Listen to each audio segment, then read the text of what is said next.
Good evening, everyone. Thank you for being here. There are two different things that I'd like to discuss with you tonight. The first one being a storm that is barreling down on our country and will be impacting approximately 250 million Americans in 40 different states. We've been working together here at the FEMA headquarters and have opened our National Response Coordination Center and are working with local and state authorities to make sure that we're getting individuals and communities pre-deployed resources that they may need and also preparing them for the upcoming days, which will significantly impact them and their citizens. The Trump administration and FEMA are working closely with them to get them information, to get them resources, and to help them be prepared and well equipped for the road ahead as we go through this next week. But before I take any questions and give more details on the storm and its impact, I do want to address the tragic situation that we saw in Minneapolis today that unfolded on the streets. It occurred with DHS law enforcement as they carried out their lawful duties to keep Americans safe in the threat of criminal illegal aliens in this country. At 9:05 a.m. Central Time, the Department of Homeland Security law enforcement officials and officers were conducting targeted operations in Minneapolis against an illegal alien whose criminal history included domestic assault with intentionally inflicting bodily harm, disorderly conduct, and driving without a valid license. An individual approached U.S. Border Patrol officers with a 9mm semi-automatic handgun. The officers attempted to disarm this individual, but the armed suspect reacted violently. Fearing for his life and for the lives of his fellow officers around him, an agent fired defensive shots. Medics were on the scene immediately and attempted to deliver medical aid to the subject, but he was pronounced dead at the scene. The suspect also had 2 magazines with ammunition in them that held dozens of rounds. He also had no ID. This looks like a situation where an individual arrived at this scene to inflict maximum damage on individuals and to kill law enforcement. About hundreds of protesters then showed up at the scene. They began to obstruct and to assault law enforcement officers. We saw objects being thrown at them, including ice and other objects, and a rampant assault began, and even an HSI officer agent's finger was bitten off. Crowd control measures were deployed to bring safety to the public and to law enforcement at the scene. And once again, I want to remind everybody that this situation and this tragedy did not have to happen. Our law enforcement are doing everything that they can to protect the public. We're praying for this deceased loved one's family and friends, but we also recognize that the Minnesota governor and the Minneapolis mayor need to take a long, hard look in the mirror. They need to evaluate their rhetoric, their conversations, and their encouragement of such violence against our citizens and our law enforcement officers. I'll remind you that Governor Walz today in his press conference said that our officers were not even law enforcement, which is a lie. He's called them the Gestapo. He's encouraged residents and citizens and violent rioters to resist. He's doxed their identities, putting themselves and their families' lives in jeopardy. He's refused to turn over murderers to federal law enforcement officers. He's protected illegal criminals and protected them from being brought to justice, and even overseen a historic, unprecedented theft of American taxpayer dollars. Tens of billions of dollars were stolen under his watch, and he allowed it to happen, and in some instances may have even facilitated it. In other cities and states across the country, we don't see this happen. Local, state, and officials work with us to make sure that we're making their streets safer. I'll point to the city of Memphis, which is where there is a Democrat mayor in place. He worked with us and our federal law enforcement officers, and we saw murder rates drop by 50% because of that partnership. We've seen historic lows in the criminal acts that have happened in that city. We've had the same amount of law enforcement officers there, but a very different result because of the leadership in place. Last week, ICE did over 2,000 different operations, and we saw people be brought to justice and the American people made safer because of that work.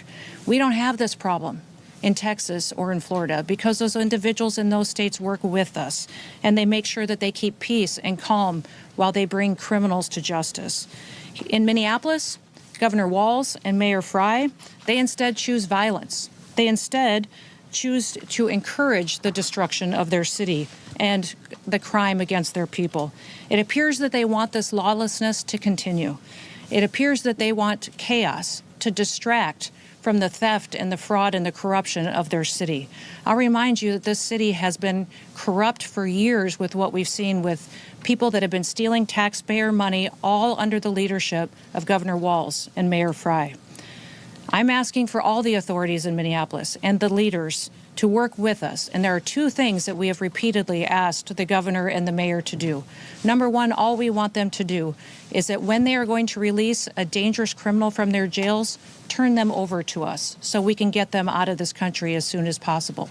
Since we have been back in the White House with President Trump's leadership, they have released over 490 criminals onto their streets rather than allow us to get them out of the country to keep families safe. The second thing that we have asked the governor and the mayor to do is to help us keep people safe. Just give us backup on the streets while we do our targeted operations to get illegal criminals out of our country, and then we wouldn't have to be there facing these types of situations that we face with violent rioters who are impacting and attacking our law enforcement officers. That's all. Those are the two requests that we've asked of them. We've asked them to help us do that so that we can continue to see success in Minneapolis like we see in so many other cities and communities across the country. But they have refused because they want us talking about attacking law enforcement officers instead of the fraud and the theft that they facilitated in Minnesota. One thing I'd like to do before I take your questions on that situation on the storm is give you a few facts about the storm and what we're facing here in the coming days. This storm is going to produce heavy snow. It's going to produce dangerous freezing rain and ice and life-threatening wind chills that will be sustained for days. Power outages, road closures, and other impacts have already started to impact the Midwest, the South, and the East Coast. The most important thing that people can do across this country is to please stay off the roads, to stay home when possible, unless you absolutely have to be out and about. That will not only ensure that you and your family are safe, but that emergency responders aren't out there trying to rescue you when they could be out doing other work to proactively keep people safe and at home. Stay alert by listening to different announcements from your local officials and from your state. We want to remind everybody that in these emergency disaster situations, it's your local officials and local emergency managers that go out and execute response to these disasters. Your states manage it, and the federal government is here to support. We're here and have been opened and visiting and talking with all of the governors and local leaders to make sure they have everything that they need ahead of time and that we can be as prepared as possible for what is going to unfold in the coming days. I want you to make sure that you get the chance to visit the website ready.gov to see recommendations and advice for how you can protect your family and be prepared for the storm that is coming. We have 17 different states and the District of Columbia that have already declared states of emergency. President Trump has already approved emergency declarations at the federal level for these following states: for South Carolina, the Commonwealth of Virginia, Tennessee, Georgia, North Carolina, Maryland, Arkansas, Kentucky, Louisiana, Mississippi, Indiana, and West Virginia. I'm sure there will be more coming, and we are turning those around immediately to make sure that states have the resources from the federal government that they've requested. I have spoken several times on conference calls, but also called personally governors and local leaders to facilitate the partnership that we need to help keep this federal response streamlined with their state responses. The Department of Homeland Security, FEMA, CISA, our cybersecurity team focused on the electrical grid and our critical infrastructure, the Coast Guard and our other federal partners are all embedded in state operation centers across the country. Governors remain in the lead on these responses, and we are continuously talking to them to see what they need to continue to take care of their citizens and make sure that people are safe. I activated the National Response Coordination Center, which is where you are right now, 2 days ago, and we are monitoring the storm and coordinating federal support for the affected areas.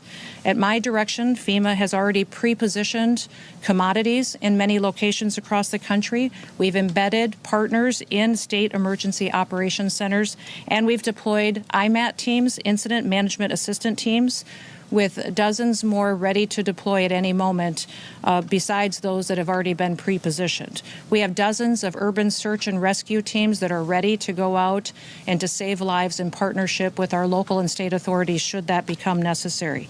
We do have tens of thousands of people in affected states in the South that have lost power. We have utility crews that are working to restore that as quick as possible, and we expect to continue to see that as ice builds on power lines and trees are affected and we see more damage. But we have partnered with our energy companies and rural electric communities to make sure that we are able to facilitate the repairs as soon as possible to get the power on, especially in light of the cold temperatures that we see coming for days on end.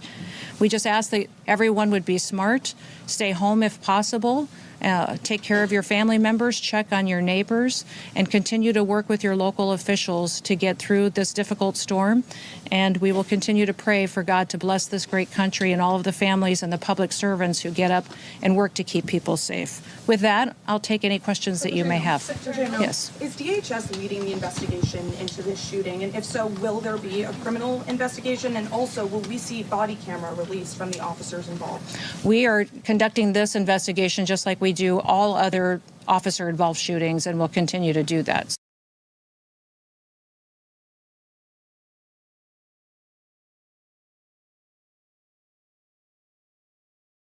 Did the 37-year-old who had a license to carry, did he brandish a gun? And at what point did law enforcement retrieve the gun and also the magazines from him? Can you offer clarity on this individual and took action to defend the officer's life and those of the public around him.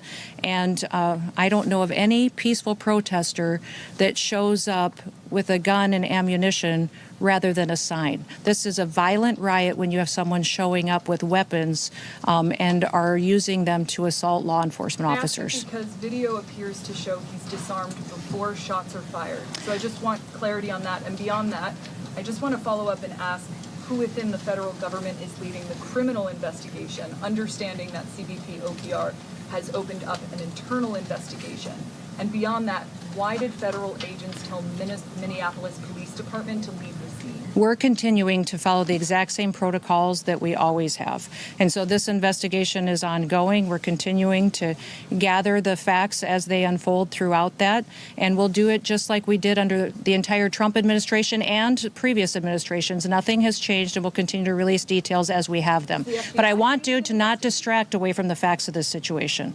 Our law enforcement officers were there doing a targeted operation against an individual who was in this country illegally and had a criminal conviction for domestic assault with intent to do bodily harm and other convictions as well.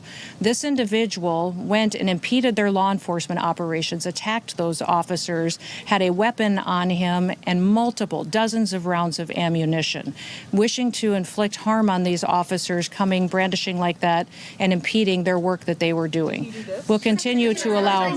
That is a different incident that happened at the same situation after the tragedy unfolded. But yes, that's the kind of assaults and violence that our law enforcement officers are facing out in the streets and that the local leaders are encouraging.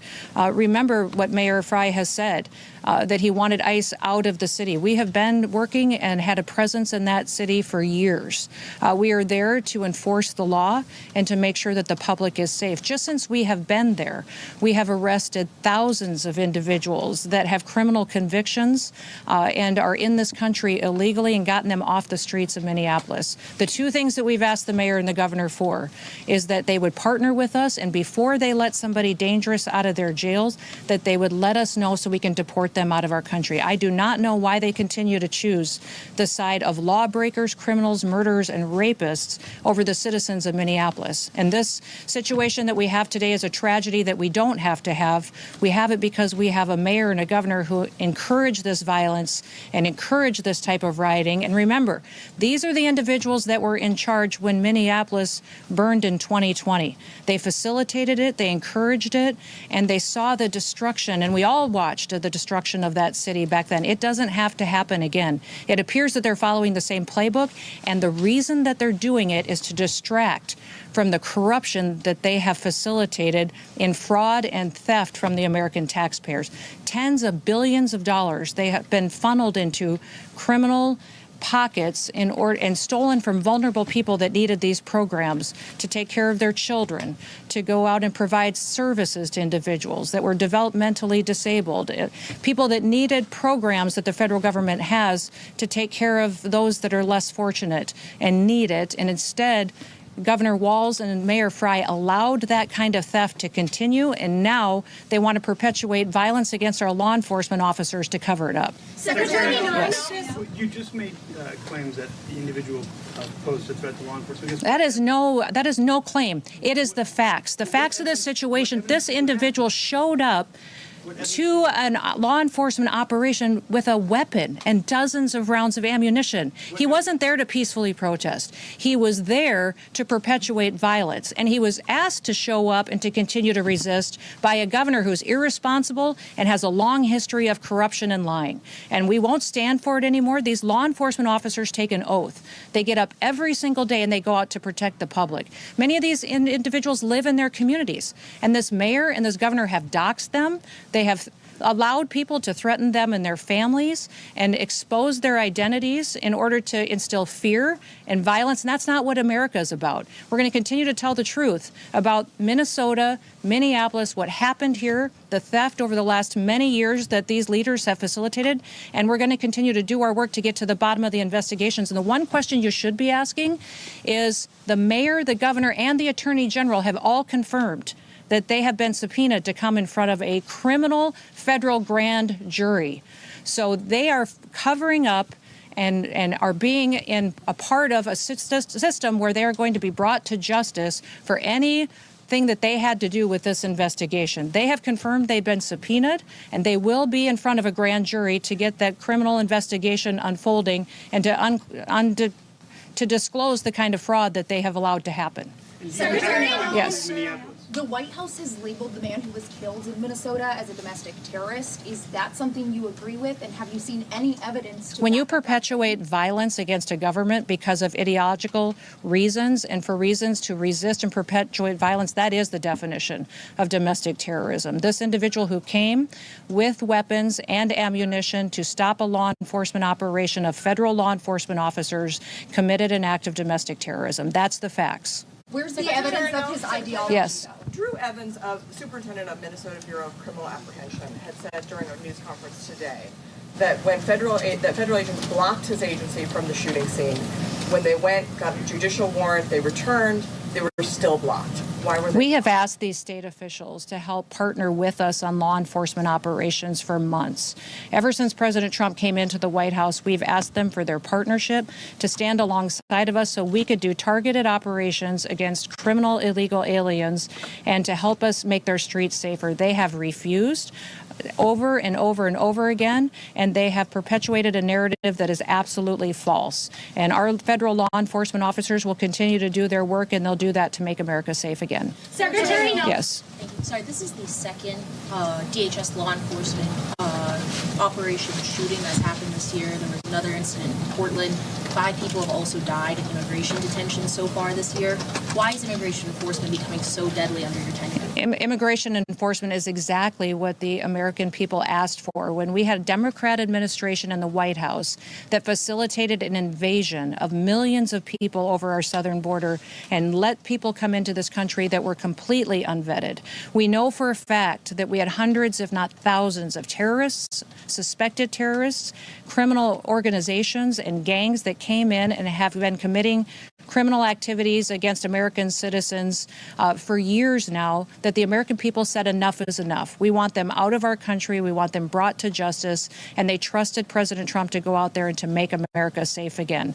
It is absolutely false to say that there's more incidents with our law enforcement than there was in history before. In fact, our accuracy and our operations are being conducted in a manner that is historic for accuracy and taking care of people and doing so safely. So the narrative with the press that they've perpetuated that we have more individuals that have been jeopardized or that our detention centers are is absolutely false. Our detention standards and the people that are being taken care of there are at the highest level they've ever been. They exceed state and local standards, and we'll continue to do that and make sure that people have the facts around how people are treated when they're brought into detention, and then we take them home. Secretary Noem. Yes. We've seen some reports about witnesses being taken to the Whipple Federal Building in Minneapolis. Could you explain why the witnesses of the shooting this morning have been taken to that building?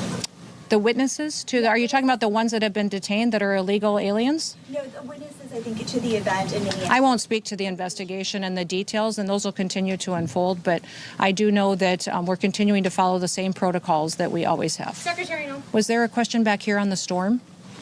Does anyone have a question on the storm? We are at FEMA headquarters.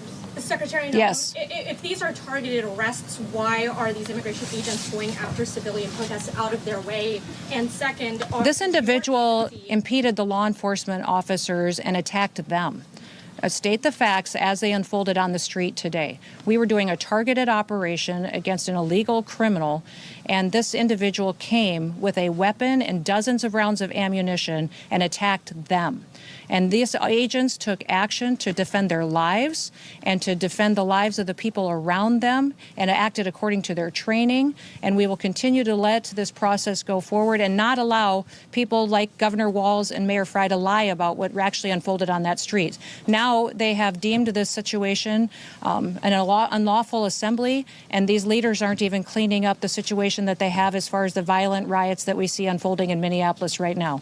They need to be strong, take action, protect their citizens, and partner with us to go after these criminals that perpetuate violence and to keep our law enforcement officers safe. Let's all be grateful for people who take an oath every day and they go out to enforce the laws.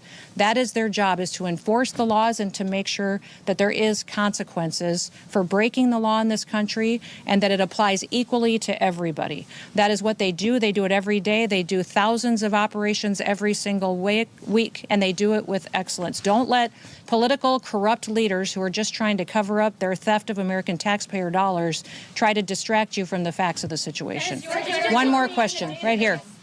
Governor Tim Walz said he told Susie Wiles that Minnesota would take the lead on this investigation. Are you working with local law enforcement on the investigation? This is the same protocol we'll always follow. Who would trust Governor Walz at this point? The man has stood up and encouraged resistance. He has refused to partner with us. He's sacrificed his citizens' safety and their well-being by choosing the side of people who break the law and who steal money and who perpetuate violence. He has chosen all of that and backed an administration previously that allowed an invasion of our country. We need to partner with people who truly understand that the law is the law, and in the United States, we will keep people safe. Thank you. Last question. Does this move the president closer to invoking the Insurrection Act? The president will use every tool that he needs to follow through on his promises to the American people. I'm proud to work for a president that wants to keep people safe, and he recognizes that political individuals like Governor Walz and Mayor Frey need to be met head-on with recognizing that we're not going to allow them to distract us from what they've facilitated for corruption in their state. We're going to treat Minneapolis exactly the way that we have treated every other city across this country as far as helping to make those streets safe. Remember, we have other cities with Democrat mayors, Republican mayors that we worked well with together. We've driven down the crime rates. We've driven down the murder rates. We have continued to keep people safe, and we have stopped hundreds of millions of lethal doses of drugs from killing our children and have continued to do operations to make sure that we're protecting them, our kids and our grandkids, from the criminal networks that Joe Biden let in and leaders like Governor Walz allowed to be successful and to thrive on the streets of Minneapolis. It's going to stop. All of the control in this situation is in Governor Walz's hands. Partner with us on before you release a murderer out onto the streets, give them to us so we can get them out of our country. We are focused specifically on child pedophiles and sexual assault and trafficking rings in Minneapolis, have brought dozens and dozens of them to justice. Why is he protecting them and refusing to work with us? All he has to do is, before you let somebody out of your jail onto the streets, is give them to us so we can get them out of our country. The second thing is just keep people safe. Work with us so that we can go get these criminals and get out of there and not have to worry about our law enforcement officers getting attacked by individuals with guns and ammunition and weapons and assaulting and doxing them and their families. We'll continue to do all that we can. We also want to continue to make sure that everybody recognizes this storm is significant. It's the largest storm that we've seen impact the most states and this big of a population in possibly decades. So we want everybody to recognize the seriousness of it. Please stay home with your family. We will continue to give you announcements. We'll continue to work with your governors to get the resources that you need. Go to our website, ready.gov, and get a list of recommendations from us, but continue to pay attention to your local officials, and we'll continue to have conversations with every one of your emergency management directors and your governors to make sure that they're supported throughout this process. Again, it's going to be very, very cold, so we'd encourage everybody to stock up on fuel, stock up on food, and we will get through this together. With that, thank you, and we'll talk again soon. Thank you. Is your agency Where the puck